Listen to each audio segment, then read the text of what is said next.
Halo teman-teman, kami dari kelompok 3 akan membahas tentang pembuatan probiotik untuk pakan ikan menggunakan bakteri Lactobacillus casei. Nah, sebelum kami bahas lebih lanjut nih ya teman-teman, jangan lupa ya di-like, di-comment, di-share, and subscribe. Oke, kita lanjut ke pembahasan selanjutnya. Nah, teman-teman, kita tahu ya bahwa Indonesia memiliki potensi produksi ikan air tawar. Karena apa? Karena memiliki wilayah perairan tawar yang luas. Berkembangnya perikanan air tawar perlu didukung oleh tersedianya pakan. Kondisi ini kurang menguntungkan bagi peternak ikan skala kecil karena biaya untuk membeli pakan sangat besar yang berimbas pada rendahnya keuntungan yang diterima oleh peternak ikan. Nah, situasi ini diperparah lagi dengan lokasi peternak ikan yang jauh dari pabrik pakan ikan, sehingga dibutuhkan pengeluaran biaya yang besar untuk pengangkutan dari penjual ke lokasi perikanan. Indonesia sangat kaya akan bahan baku pakan, sehingga memberi peluang bagi usaha skala menengah kecil untuk memanfaatkan sumber daya lokal dalam menyediakan pakan. Hal yang harus diperhatikan dalam membuat pakan adalah perolehan bahan baku yang tidak mengganggu keseimbangan lingkungan, karena lingkungan alam merupakan faktor penting bagi kehidupan semua makhluk hidup. Nah, pakan sendiri merupakan faktor terpenting bagi pertumbuhan dan perkembangan ikan. Jumlah, kualitas, dan kandungan nutrisi pakan akan meningkatkan bobot ikan jika terpenuhi dengan baik. Pakan ikan sendiri dapat dibuat dengan beberapa metode, yakni dengan penambahan antibiotik, probiotik, dan disinfektan. Nah, untuk mengetahui lebih lanjut, tetap stay tune. Teman-teman, dari pemaparan tadi, sudah ada nih rumusan masalahnya. Apa aja sih? Nah, yang pertama, apa sih yang dimaksud probiotik itu? Yang kedua, bagaimana pengaruh pemberian probiotik terhadap pertumbuhan ikan?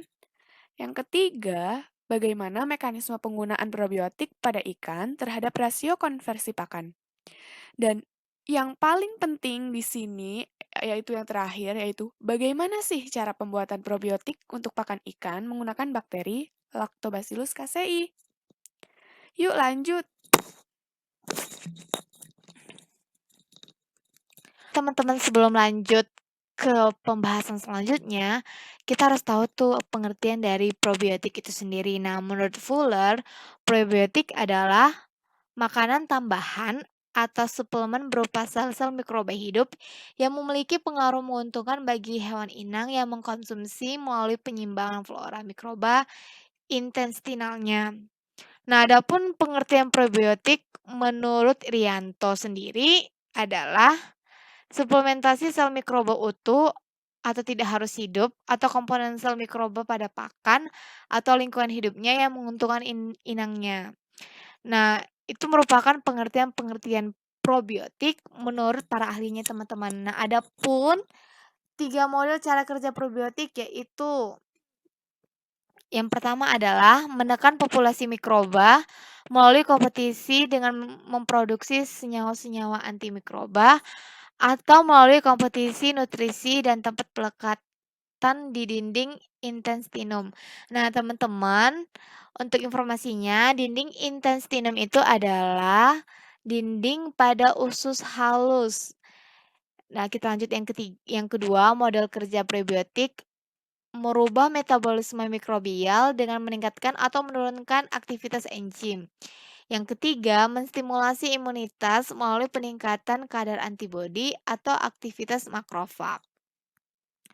Nah, adapun cara pemberian probiotik terhadap ikan akan dijelaskan oleh teman saya. Simak ya teman-teman.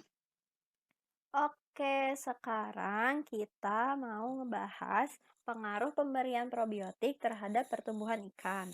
Probiotik menurut Fuller adalah produk yang tersusun oleh biakan mikroba atau pakan alami mikroskopik yang bersifat menguntungkan dan memberikan dampak bagi peningkatan keseimbangan mikroba saluran usus hewan inang.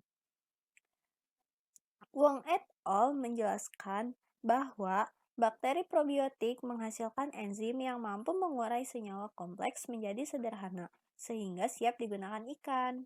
Dalam meningkatkan nutrisi pakan, bakteri yang terdapat dalam probiotik memiliki mekanisme dalam menghasilkan beberapa enzim untuk pencernaan pakan, seperti amilase, prostase, lipase, dan selulase. Enzim tersebut yang akan membantu menghidrolisis nutrien pakan, molekul kompleks, seperti memecah karbohidrat, protein, dan lemak menjadi molekul yang lebih sederhana, akan mempermudah proses pencernaan dan penyerapan dalam saluran pencernaan ikan. Probiotik bermanfaat dalam mengatur lingkungan mikroba pada usus, menghalangi mikroorganisme patogen usus, dan memperbaiki efisiensi pakan dengan melepas enzim yang membantu proses pencernaan makanan. Pertumbuhan ikan disebabkan oleh beberapa faktor, terutama adanya pasokan energi dari pakan. Kelebihan energi yang dibutuhkan untuk pemeliharaan dan aktivitas tubuh dimanfaatkan untuk pertumbuhan. Selanjutnya ada penggunaan probiotik pada ikan terhadap rasio konversi pakan. Dalam penelitian Parinduri, rasio pakan dan probiotik yang terbaik pada kadar 10% dari jumlah pakan yang diberikan. Dari kadar 10% tersebut menunjukkan nilai konversi pakan yang baik, yakni di kisaran nilai 0,82. Hal ini menunjukkan bahwa bakteri probiotik memberikan efek dalam pemanfaatan pakan dan pertumbuhan ikan. Pemanfaatan nutrisi dalam pakan yang efisien merupakan faktor penting dalam meningkatkan pertumbuhan. Pakan ikan dapat dikatakan bermutu tinggi apabila pakan mengandung nutrisi yang mudah dicerna oleh ikan. Pemberian probiotik yang mengandung bakteri Lactobacillus actinomycetes sp dan Saccharomyces cerevisiae dalam pakan dimaksudkan untuk meningkatkan daya cerna ikan terhadap pakan dengan meningkatkan enzim pencernaan yang dapat menghidrolisis protein menjadi senyawa lebih sederhana, sehingga mudah diserap dan digunakan sebagai deposit untuk pertumbuhan. Probiotik merupakan bakteri fotosintetik seperti Lactobacillus sp, Actinomycetes sp, Streptomycetes sp, dan ragi. Probiotik EM4 yang mengandung mikroba lignosellulotik akan membantu pemecahan ikatan lignosellulotik sehingga selulosa akan terlepas dan mikroba proteolitik menghasilkan enzim prostase yang berfungsi merombak protein menjadi asam amino. Berdasarkan informasi dan hasil penelitian yang dilakukan Arif tahun 2013, penggunaan probiotik dalam pakan ikan mampu meningkatkan pencernaan dan pertumbuhan ikan nila. Keberadaan probiotik dalam saluran pencernaan dapat meningkatkan aktivitas enzim yang mampu memaksimalkan pencernaan dalam saluran. Selain itu, peningkatan pertumbuhan dapat disebabkan karena adanya peningkatan nutrisi pakan, terutama kandungan protein. Effendi 1997 menambahkan bahwa pertumbuhan dipengaruhi oleh faktor seperti umur, ukuran ikan, dan faktor luar, seperti jumlah, ukuran makanan, dan kualitas air. Menurut Afrianto dan Liviawati tahun 2005, berpendapat bahwa penambahan atraktan dengan jenis dan jumlah yang tepat akan meningkatkan konsumsi pakan, sehingga meningkatkan pertumbuhan. Perlakuan pemberian probiotik dengan dosis terendah seperti kontrol menunjukkan bahwa ikan tersebut kurang baik dalam pemanfaatan pakan yang diberikan, sehingga menghasilkan pertumbuhan yang kurang optimal. Rasio pakan dan probiotik yang efektif diberikan adalah 10:1, yang mana menjadi rasio terbaik dalam beberapa penelitian efek probiotik dalam pemanfaatan pakan.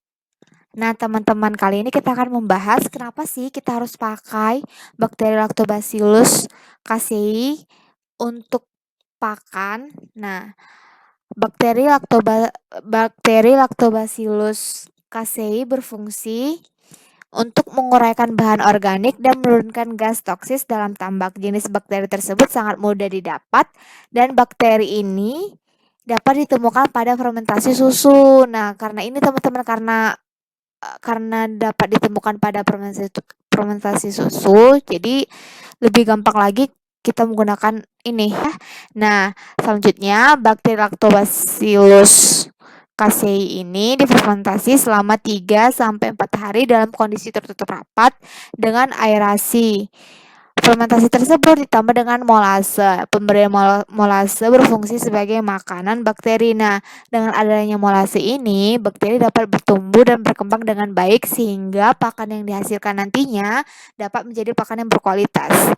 Nah, selanjutnya kita akan membahas langkah-langkah dan cara-cara dalam pembuatan pakan ikan menggunakan bakteri Lactobacillus casei. Nah, sekarang aku bakalan ngejelasin cara pembuatan probiotik.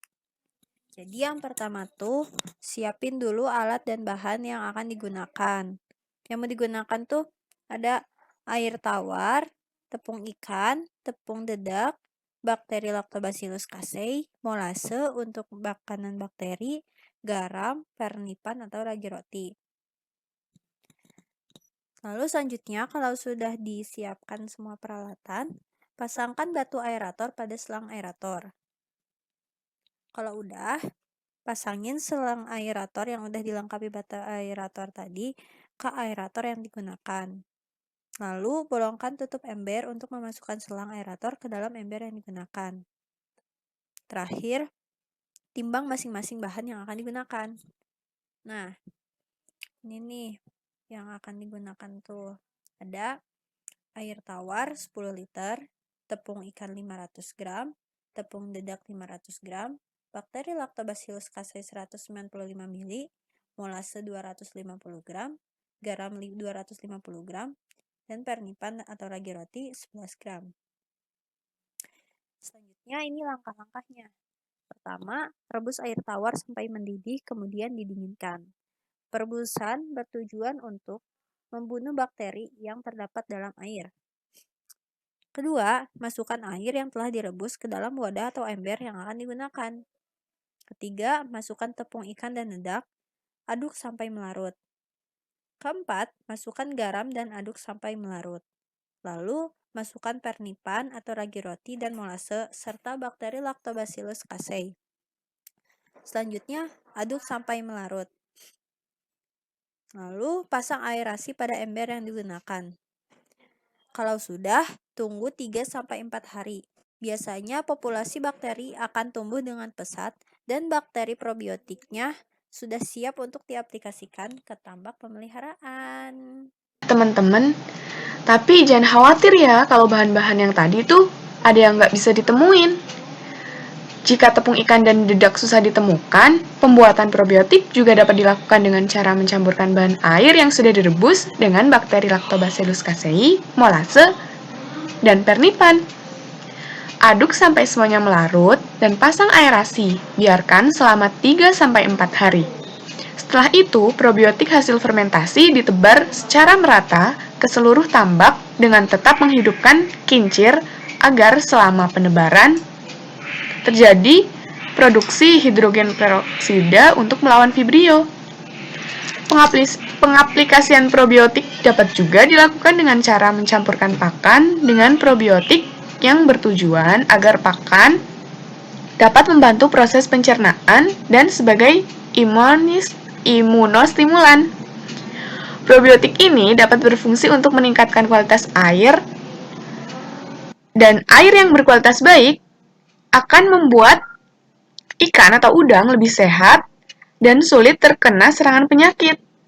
Selain bisa untuk memperbaiki kualitas air, probiotik juga bermanfaat untuk membantu percepatan pertumbuhan ikan atau udang dan meningkatkan produktivitas serta berfungsi menghambat munculnya bakteri patogen yang biasa tumbuh di dalam air. Teman-teman, terima kasih ya udah mendengarkan pembahasan kami. Adapun kesimpulan pada topik kali ini, pakan merupakan faktor terpenting bagi pertumbuhan dan perkembangan ikan.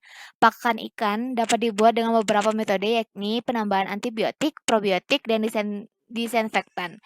Probiotik adalah biakan mikroba yang bersifat menguntungkan dan memberikan dampak positif bagi peningkatan keseimbangan mikroba saluran usus inangnya. Probiotik yang digunakan adalah jenis bakteri Lactobacillus casei yang berfungsi menguraikan bahan organik dan menurunkan gas toksis dalam tambak. Jenis bakteri tersebut sangat mudah untuk didapat. Bakteri Lactobacillus casei dapat ditemukan pada produk susu fermentasi. Harganya pun masih terjangkau bagi para pembudidaya udang di tambak. Nah, adapun saran dari kami, apabila kami ada salah-salah kata atau salah-salah ucap, tolong di komen ya teman-teman. Oh iya, jangan lupa like, subscribe, and share ya.